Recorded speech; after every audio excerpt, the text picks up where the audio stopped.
I was very happy to observe Russell Brand recently interviewed Shapiro. What's his? Oh, Ben Shapiro. Yeah. Name? Ben Shapiro. And there was a lot of disagreement, but there was a mutual respect. They come from completely different positions. Russell Brand is on the left, obviously. Ben Shapiro is on the right. And then they reversed it later. Ben Shapiro had him on his show. And it was really very pleasant to watch. They were both able to express clearly their viewpoints and their mental positions without attacking each other at all.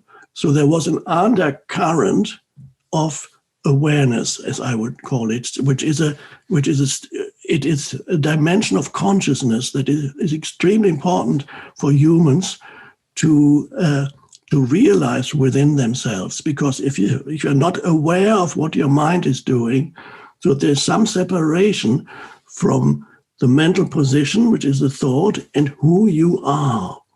Who you are is the aware presence in the background. That frees you from being possessed by thoughts.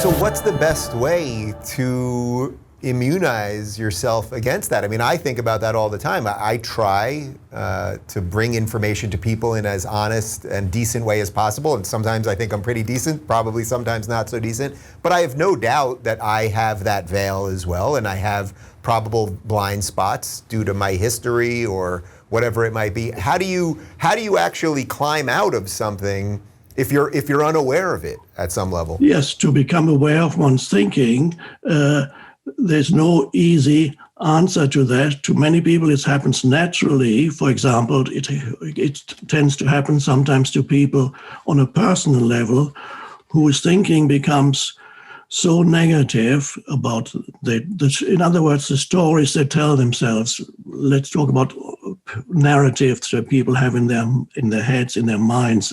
My life is so dreadful, and I've been treated so unfairly by society and life, and I've had everything bad always happens to me. I know these things because when I was young, I had similar thoughts in my mind, very negative narratives. And the more negative narratives you have, for some people, it's the negative narratives are about the world out there, which is everything is evil and they're out to sabotage me and so on. Or the negative narrative may be about myself. There's something wrong with me. Whatever it may be, it leads to an enormous amount of suffering, emotional suffering, because the emotion is usually a reflection of what you're telling yourself in your mind, creates a reflection on the emotional level. So if your narrative is very negative, you then experience very negative emotions, anger, sadness, resentment, or if your narrative is very much directed towards the future, the fearful future, then there's a lot of anxiety and fear because the future is so uncertain. And so people who go into a lot of suffering, at some point, they sometimes realize that the suffering they experience is actually produced by their own minds. For example, somebody might suddenly wake up and say, for the past few hours, I've been engaged in negative thinking about myself and the world. Wow, isn't that amazing? And I have these thoughts that come back again. They recur again and again, thoughts about myself, things I tell myself about myself. And so these thoughts are creating so much suffering. You can stand back and say, well, I'm so negative. Why am I always criticizing people? Why am I always complaining about everything? This is the beginning of becoming aware of what's happening. Complaining is a big pattern in many people's minds. They love complaining, complaining about what's out there, complaining about my life, complaining about them, complaining. And I'm not talking about complaining where you have the ability to change a situation. Then sometimes it's good to speak out when there's possibility of change. But in many cases, people just complain because it makes the ego feel bigger, because the more I complain about others, the bigger my ego feels, because I'm right and they are all wrong. And the ego loves to be right. You're perfectly spelling out exactly why I get off social media, because we all suffer from that. If I get a lot of retweets, it has a certain dopamine effect to me, or sometimes I open it up and I'll look for negative comments, even though I don't consider myself a negative person. Yes, no, but a very important thing when you have interviews or dialogues with people, there's usually there's a background field of a peaceful coming together. There's a background field of, there's a certain connectedness, even if what your opinion and the person you're interviewing maybe have very different viewpoints, very different thoughts. Nevertheless, you're not so identified with a viewpoint, the mental position, that anybody who questions your viewpoint is unconsciously regarded as an enemy that needs to be defeated. So that you have an awareness, perhaps you don't call it awareness. When you conduct interviews, there's still a background field of peace. There is not antagonism. I observed the same. I was very happy to observe Russell Brand recently interviewed Shapiro. What's his? Oh, Ben Shapiro. Yeah. Name? Ben Shapiro. And there was a lot of disagreement, but there was a mutual They come respect. from completely different positions. Russell Brand is on the left, obviously. Ben Shapiro is on the right.